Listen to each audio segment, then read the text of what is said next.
Welcome to the HR Empowerment Podcast, where we will uncover strategies and new insights from HR professionals who discuss up-to-date regulations, best practices, and the most pressing topics like diversity and equity, leadership, dealing with difficult situations, and much more that affect your bottom line and business. Thanks for joining us.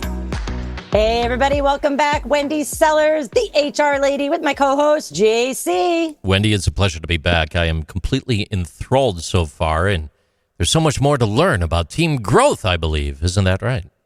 There absolutely is. And so many entrepreneurs that are out there in small businesses, they just think they're all by themselves. But we have help for you. You're not all by yourself. We have consultants like Jess Millheiser here, and she's here to help you. In this specific episode, we're going to be talking about scaling smartly. So welcome back, Jess. Hey, thanks. Happy to be here. Hey, share us some of your insights on creating like manuals and logistical frameworks that support sustainable team growth. Yes. Okay. So this is a really interesting space to be in, because I feel like society and, external factors are sometimes pushing us to chase, more, grow. Before you even get to that space, I actually think it's really important for you to revisit your business identity, mission, vision, values, all of that stuff, and your definition of success. Figure out what success looks like to you independently, and make sure that you're aligning your business vision with that. That being said, Love it. Huge. Because maybe you don't want to grow. Maybe you don't want to scale. Maybe you want to stay a cool, chill solopreneur, and that's totally fine. So making sure that all that aligns is step number one. Number two, if you are somebody that wants to grow and scale, figure out what that actually means and looks like for you. Because there is a difference between, okay, I have a team, I need to delegate.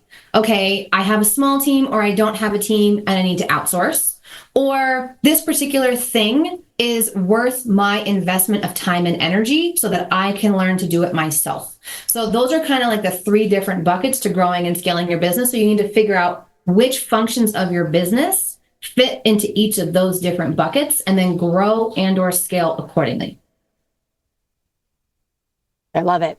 Good advice for sure. And you're speaking directly to me, because I get people all the time to say, oh, there's all these people that could be on your team. I'm like, no, I'm a team of one. I'm really not. I have a lot of consultants and contractors and vendors and a sales team and virtual assistant team, but they're not W-2 employees. So I consider them not my team, but I know in reality, I can't do my business without them. Right. And then there's so many other companies that I run into that they count every single person that might possibly work with them for 1 minute a day, and they have a spot for them on their employee website. And to me, it's just a difference of opinion and a difference of how you're going to advertise who you are.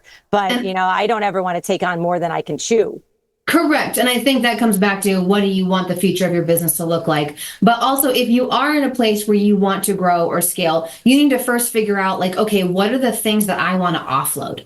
Is that a virtual assistant? Is that a social media person? Is that, a client relations person? Like, what is that role? What are you actually offloading? Make that list.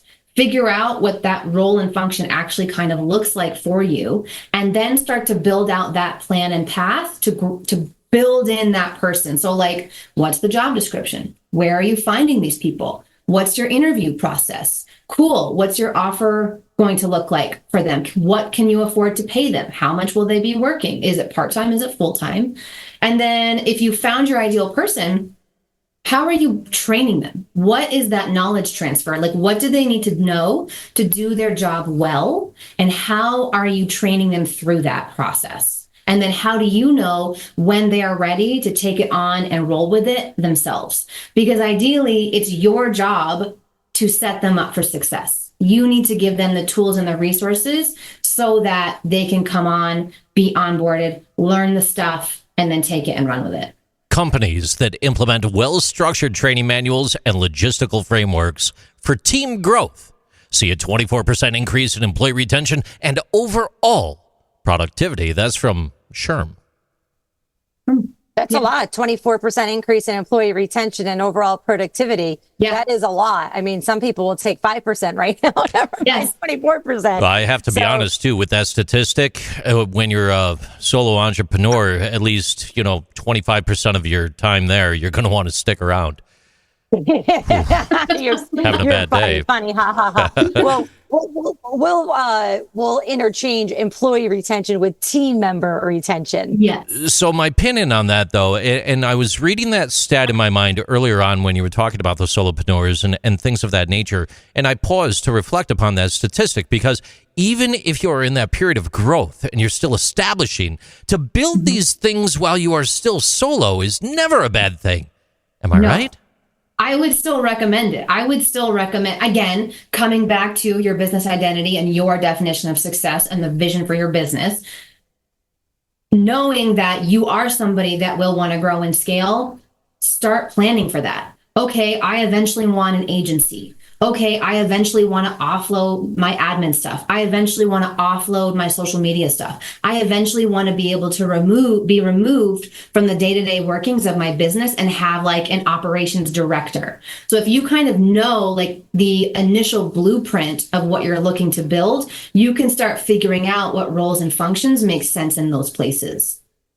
Love it. Absolutely love it. Thank you so much for that. Hey, everybody, in our next episode 3 of our 5-part series, we'll continue talking about helping entrepreneurs build better, sustainable businesses. We are going to be focusing specifically on the blueprint from concept to launch. Thanks for joining us.